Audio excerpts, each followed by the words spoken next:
నమస్తే, నేను ప్రియాంకారావు. మాజీ ఎమ్మెల్సీ అనంతబాబు, ఆయన భార్య, వీళ్ళిద్దరూ చేసిన ఘనకార్యం ఏంటి అనేది రాష్ట్ర ప్రజలందరికీ తెలుసు. ఒక దళిత యువకుడిని, తన కారు డ్రైవర్ని హత్య చేసి డోర్ డెలివరీ చేసిన వ్యక్తి. మరి ఇప్పుడు ఈ వ్యక్తి పరారీలో ఉన్నాడు. బాధితులందరూ కోర్టుకు వెళ్తున్నారు. ఆయన్ని ఎట్టి పరిస్థితుల్లో తీసుకొచ్చి అరెస్ట్ చేయండి, ఆయన బయట తిరిగితే మమ్మల్ని చంపేస్తామంటూ బెదిరిస్తున్నారు అని చెప్పేసి. మరి ఇప్పుడు అనంతబాబు అరెస్ట్ తప్పదా? అసలు ఎక్కడున్నారు ఈ అనంతబాబు? దీని గురించి డిస్కస్ చేద్దాం. మనతో పాటు సీనియర్ జర్నలిస్ట్ సిఎస్ రావు గారు ఉన్నారు, ఆయనతో మాట్లాడదాం. నమస్కారం సార్. నమస్తే. అనంతబాబు అరెస్ట్ అవుతాడా సార్? ఇన్ కేసు అరెస్ట్ కాలేదనుకోండి, కోర్టు అవమానపడింది. కోర్టుకే అవమానం. ఎందుకనంటే అనంతబాబు బెయిల్ మీద ఉన్నాడు. అవును, బెయిల్ కండిషన్ బెయిల్. అది ఆ కండిషన్ ఏంటి? మీరు ఎవరిని ప్రలోభ పెట్టకూడదు, సాక్షుల జోలికి మీరు వెళ్ళకూడదు అని చెప్పి కొన్ని కండిషన్స్ పెట్టి ఆ కండిషన్స్ అప్లై చేస్తూ బెయిల్ ఇచ్చారు. అంటే కండిషన్ బెయిల్లో ఉన్నారు. కండిషన్ పెట్టింది ఎవరు? కోర్టు. మరి ఆ కండిషన్స్ని ధిక్కరిస్తే చర్యలు తీసుకోవాలని చెప్పి చెప్పాల్సింది ఎవరు? కోర్టు. అంటే కోర్టు చెప్పిన దాన్ని ధిక్కరించేసి ఏం చేశాడు అనంతబాబు అనేది ఆధారాలతో సహా దొరికిపోయారు. ఎవరైతే సాక్షులు ఉన్నారో ఆ సాక్షులకి డబ్బులు 3 లక్షల రూపాయలు ఆఫర్ చేసేసి ₹1 లక్ష అడ్వాన్స్ ఇచ్చేసి, ఇప్పటి వరకు మీరు ఏవైతే సాక్ష్యాలు చెప్పారో ఆ సాక్ష్యాలకి భిన్నమైనటువంటి వాదాన్ని మీరు కోర్టులో చెప్పండి అని చెప్పి వాళ్ళని సామధాన భేద దండోపాయాలు ఉపయోగించి ఒప్పించారు. ఈ విషయం ఎవరు చెప్పారు? బాధితులే చెబుతున్నారు, సాక్షులే చెబుతున్నారు. ఇప్పుడు మమ్మల్ని ప్రలోభ పెట్టారు, మేము భయపడిపోయి తప్పని పరిస్థితుల్లో మేము ₹1 లక్ష తీసుకున్నాము, మొత్తం 3 లక్షలు ఇస్తామన్నారు. ఏదైతే వాళ్ళు వర్షన్ చెప్పారో ఆ వర్షన్ మీరు వినిపించేలాగా మేము ఒప్పుకొని ఆ డబ్బులు తీసుకున్నాము.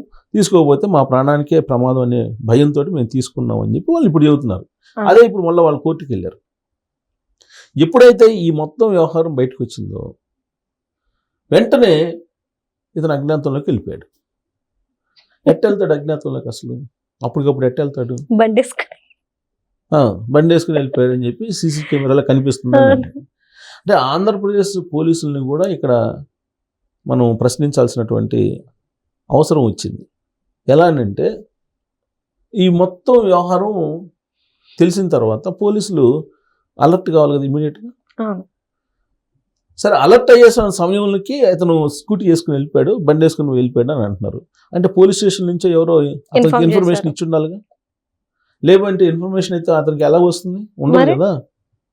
సేమ్ సిచ్యువేషను మనం గుర్తు చేసుకుంటే ఆ మధ్య అతను మాజీ మంత్రి ఉన్నాడు, చంద్రబాబు గారి ఇంటి మీద దాడి చేయించినటువంటి ఆయన అరెస్ట్ చేస్తారు అని చెప్పి ఆ నకిలీ మద్యం కేసులో అరెస్ట్ చేస్తారని చెప్పేసి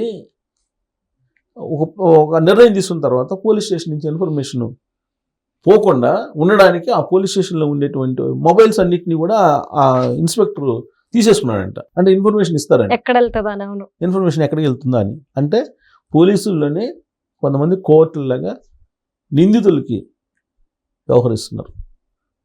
అంటే నిందితుల్ని సేవ్ చేసేటువంటి పోలీసులు కూడా ఉన్నారు అనేదానికి నిదర్శనం ఆ సంఘటన. ఆ పేపర్లో వచ్చింది అది. సో ఇప్పుడు కూడా అనంతబాబుకి ఇన్ఫర్మేషన్ ఎలా వెళ్తుంది? ఎవరొకరు పోలీస్ స్టేషన్లో ఉండేటువంటి వాళ్ళు ఇన్ఫార్మ్ చేస్తేనే వెళ్తుంది కదా. ఇప్పుడు ఇక్కడ పోలీసులు ఎప్పుడైతే అరెస్ట్ చేయడానికి వెళ్ళాలని సిద్ధమయ్యారో వెంటనే అతను బండి వేసుకుని వెళ్ళిపోయి ఎలా వెళ్ళిపోతారు? ఇక్కడ పోలీసులు బయలుదేరకముందే ఇన్ఫర్మేషన్ అక్కడికి వెళ్ళిపోద్దా? అంటే మన పోలీసులోనే ఒక section of people YSR Congress party అనుచరులుగా వ్యవహరిస్తున్నారు అనేదానికి ఈ సంఘటన ఒక నిదర్శనంగా కనబడుతుంది.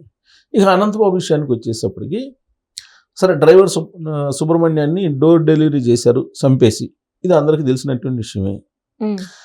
అంత జరిగినప్పటికీ కూడా వైఎస్ఆర్ కాంగ్రెస్ పార్టీ ఇవాళ వరకు కూడా అతని మీద ఎలాంటి చర్య తీసుకోవాలి. జనరల్గా ఏ రాజకీయ పార్టీ అయినా ఏం చేస్తుందంటే ఇలాంటి సంఘటనలు జరిగినప్పుడు ఇమీడియట్గా పార్టీ నుంచి సస్పెండ్ చేస్తారు, లేదంటే రాజీనామా చేపిస్తారు. వాళ్ళే రాజీనామా చేసి వెళ్ళిపోయేటట్టనే చేస్తారు, లేదంటే వీళ్ళు సస్పెండ్ అయినా చేస్తారు. కానీ డోర్ డెలివరీ చేసిన రోజు నుంచి ఇవాళ వరకు కూడా వైఎస్ఆర్ కాంగ్రెస్ పార్టీ ఆయన్ని దూరంగా పెట్టలేదు, పైగా దగ్గర కూర్చోబెట్టుకుని మీటింగ్లు పెడుతున్నారు. ఆ పార్టీలో ఉండేటువంటి లీడర్లు, సుప్రీం లీడర్లు. ఉమ్, అంటే ఇప్పుడు రాజకీయ పార్టీకి పరంగా చూస్తే ఏమనిపిస్తుంది? జనరల్గా రాజకీయ పార్టీ ఆరోపణలు వచ్చినప్పుడు ఎవరిపైనైనా ఇలాంటి ఆరోపణలు, ప్రత్యేకించి చిన్న చిన్న ఆరోపణలు అంటే ఓకే, రాజకీయపరమైన ఆరోపణలు, కానీ ఇప్పుడు ఒక హంతకుడిగా ఆయనే ఒప్పుకున్నారు కదా, వాళ్ళ మిస్సెస్ ఉందని చెప్పి పోలీసుల ఇన్వెస్టిగేషన్లో తేలింది కదా. పోలీస్ ఇన్వెస్టిగేషన్లో వాళ్ళ మిస్సెస్ల సమక్షంలోనే ఇదంతా జరిగిందని చెప్పి కూడా తెలియదు. ఆవిడని కూడా అరెస్ట్ చేశారు కదా. అటు భార్యాభర్తలు ఇద్దరు బెయిల్ మీద ఉన్నారు కదా, కండిషన్ బెయిల్ మీద ఉన్నారు కదా. మరి అంత ఆధారాలతో సహా పోలీసులు సేకరించి ఒక అంతకుడు ఇతను అని చెప్పి షార్ట్ షీట్ మీరు వేసిన వాళ్ళు మరి అతన్ని పరారు కాకుండా నిఘా పెట్టాల్సిన బాధ్యత ఉంది కదా.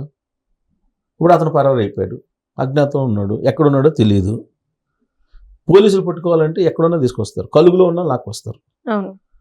కానీ ఇప్పుడు ఆయన కోసం మేము వెతుకుతున్నాం, అన్వేషిస్తున్నాం అని చెప్పి చెబుతున్నారు అక్కడ పోలీసులు, కాకినాడకు సంబంధించినటువంటి పోలీసులు.